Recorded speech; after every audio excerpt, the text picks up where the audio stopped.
안녕하세요. 콘스탄트 김의 티쏘와 함께 돈 버는 아카데미. 이번 시간에는요, 돈 버는 절세, 1세대 1주택 장기 보유 특별공제 축소 움직임에 따른 영향에 대해서 말씀 나누겠습니다. 1세대 1주택인 경우에는요, 양도 차익에 대해서 비과세 혜택을 주고 있습니다. 물론 양도 차익이 많다면 거기에 대해서는 일부 과세를 합니다. 따라서 매도가액이 9억 원을 초과하는 분에 대해서는 거기서 발생한 양도 차익에 대해서는 과세를 합니다. 그래도 장기 보유 특별 공제를 최대 80%까지 빼주기 때문에 1세대 1주택 과세를 한다 손 치더라도 실질적인 그 양도세 부담은 그다지 많지 않았습니다. 그렇다면 1세대 1주택 고가주택 양도시에 장기 보유 특별 공제는 어떻게 변천됐는지 알아보도록 하겠습니다. 2020년도까지는요, 10년을 보유하는 경우에 80%까지 공제를 해줍니다. 양도차익에 대해서. 그러다 보니까 양도소득세 부담이 엄청나게 많이 경감되죠. 그러던 것이요, 2021년도부터는요, 10년을 보유하고 그 다음에 거주까지 해야만 매년 8%씩 최대 80% 공제를 해주다 보니까요, 약간 장기 보유 특별 공제에 대한 제어 때문에 그 혜택이 좀 축소된 감이 없지 않아 있었습니다. 자, 그래서 장기보유 특별공제 2021년도부터 공제되는 이유를 좀 알아보도록 하겠습니다. 보유만 했다. 그러면요, 매년 4%만 공제해 줍니다. 따라서 3년 보유했다. 그러면 12%를 공제해 주고요. 3년 보유 거주를 했다. 그러면 24%를 공제해 줍니다. 물론 2년 이상 거주를 해야만이 그 무조건 장기 보유 특별 공제를 해주거든요. 따라서 2년 거주하고 3년 보유했다. 그랬을 때는 12% 플러스 8% 토탈 20%를 공제가 가능합니다. 그리고 4년은 16% 보유만 했을 때 보유와 거주를 하면 32%가 되겠죠. 그렇게 해서 매년 그 보유와 거주를 했다면 매년 8%씩 상승을 합니다. 따라서 10년 동안 보유와 거주를 했다. 그러면 보유는 40%, 거주는 40% 합치다 보니까 토탈 80%의 공제가 가능하다는 것이 되겠습니다. 그래서 매년 보유했을 때 4%, 거주했을 때 4%, 토탈 8%를 10년 동안 최대 공제를 해주게 됩니다. 뭐 기본적으로 2년 이상 거주는 필수적입니다. 그런데 여기에 대해서 장기 보유 특별 공제가 아니라 이제는 장기 보유 거주 특별 공제가 최대 80%까지인데요.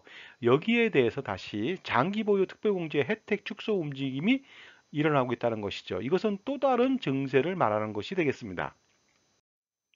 검토되고 있는 사항 좀 알아볼까요? 양도 차익이 10억 원 이하인 경우에 장기 보유 특별 공제는 현행대로 80% 그대로 적용합니다만은 양도 차익이 10억 원을 초과하고 20억 원 이하일 때는 장기 보유 특별 공제는 80에서 60%로 다운될 예정입니다. 그리고요, 양도 차익이 20억 원을 초과하는 경우에는 장기 보유 특별 공제를 무려 반토막 냈죠. 40% 정도까지만 공제해 주는 것을 검토하고 있다는 것이 되겠습니다. 자, 그래서 한번 시뮬레이션 한번 해볼까요? 만약에 그 상태로 그 안이 결정이 돼서 시행된다면 어느 정도의 손실이 발생할까요? 알아보도록 하겠습니다. 그 강남의 주택에서 20년, 30년 동안 살았던 사람이 있다고 가정해 볼까요? 그래서 아파트를 팔았습니다. 40억 원에 팔았습니다. 취득가액은 9억 원이고요. 필요경비는 1억 원으로 산정해 보니까 양도차익이 30억 원 나왔습니다. 9억 원 초과분에 대해서는 과세를 하죠. 그래서 9억 원 초과분의 양도차익이 23억 2,500만 원이 나왔습니다. 그러나 10년 이상 보유 거주를 했죠. 30년 동안 살았으니까 80%를 빼주니까 18억 6천만 원을 빼줄 수 있습니다. 그래서 양도소득 금액은 4억 6,500만 원이 되겠습니다. 거기에서 양도소득 기본공제 250만 원 빼니까 과세 표준이 4억 6,250만 원이 되고요. 적용세율은 40%가 되겠습니다.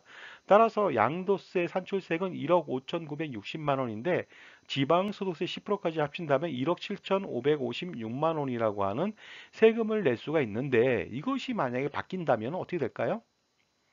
결국은 장기 보유 특별 공제를 80% 공제해 주는 것이 아니라 40%만 공제해 줄 수가 있겠죠. 왜냐하면 양도 차익이 30억 원이니까 20억 원을 초과하면 40%까지만 그 공제해 준다는 그런 어떤 예상을 할 수가 있는데요. 알아보도록 하겠습니다. 결과적으로 양도가액은 그대로 40억 원이고요. 양도 차익도 그대로 30억 원이죠. 9억 원 초과 양도 차익에 대해서는 23억 2,500인데 장기 보유 특별 공제 40%만 해주니까 9억 3천만 원만 공제해 줍니다. 따라서 양도소득 과세표준은 13억 9,250만 원이 되고 적용세율은 무려 최고세율은 45%를 적용합니다. 그래서 양도세가 5억 6,123만 원이 나오고 지방소득세까지 합치니까 무려 6억 1,735만 원이나 나왔습니다. 차이가 어느 정도 될까요? 가만히 앉아서 4억 4,179만 원을 더 내게 되는 이러한 엄청난 그 손실이 발생할 수가 있다는 것이 되겠습니다. 자, 이렇게 장기 보유 특별공제 혜택을 축소하고자 하는 그 이유가 있지 않겠습니까? 그 이유는 무엇일까요? 표면적으로는 이렇습니다. 매물 활성화를 유도하기 위해서 그렇게 해서 예를 들어서 장기 보유 특별공제 혜택을 축소하면 사람들이 팔지 않을까? 그렇게 함으로써 주택시장에 활기를 부여하겠다는 것이 목적이 되겠습니다. 하지만 똘똘한 한 채만을 보유하고 수십 년 동안 살아온 실거주 주택을 바로 그 문제 때문에 팔 이유는 절대 없겠죠. 결국은 뭐냐면요. 결과적으로 이러한 정책은요. 1세대 1주택 비과세 혜택을 축소시켰다는 그런 비난을 받을 수가 있습니다. 그리고 실질적으로 그 비과세 혜택을 주던 1세대 1주택자에게도 과세를 한다는 그러한 나쁜 선례를 남길 수가 있습니다. 그리고요. 이런 그 정책을 밀어붙인다 손 치더라도 실질적으로 매물 활성화는커녕 매물 잠김 현상이 좀 더 심화될 것으로 예상되고 있습니다. 결국 논의되고 있는 이런 정책의 목적은 그 주택시장 활성화를 위한 정책이라기보다는 증세를 목적으로 한 정책에 불과하다는 것을 알 수가 있습니다.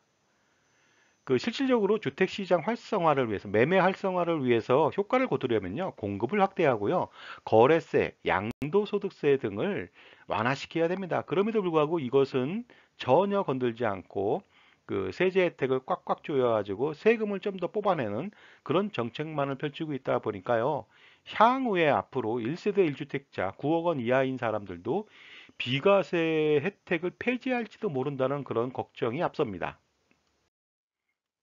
결국 이러한 정책들은요, 1세대 1주택자의 주택을 강제로 팔라고 하는 정말로 어처구니 없는 정책이 아닐 수가 없습니다. 그리고 세금을 거두려고 하는 그런 정책에 불과하다는 것이 되겠고요. 결과적으로 이런 정책은 실패가 예견된 정책이라고 볼 수 있는데 원하는 세수 확보도 불가능하고요. 매물 활성화도 불가능하다는 것이 되겠습니다. 자, 지금까지요. 1세대 1주택, 고가주택 9억 원 초과분에 대해서 양도소득세를 좀 더 물리기 위해서 장기 보유 특별공제를 혜택을 좀 더 축소하는 그런 움직임에 대해서 알아봤습니다. 감사합니다.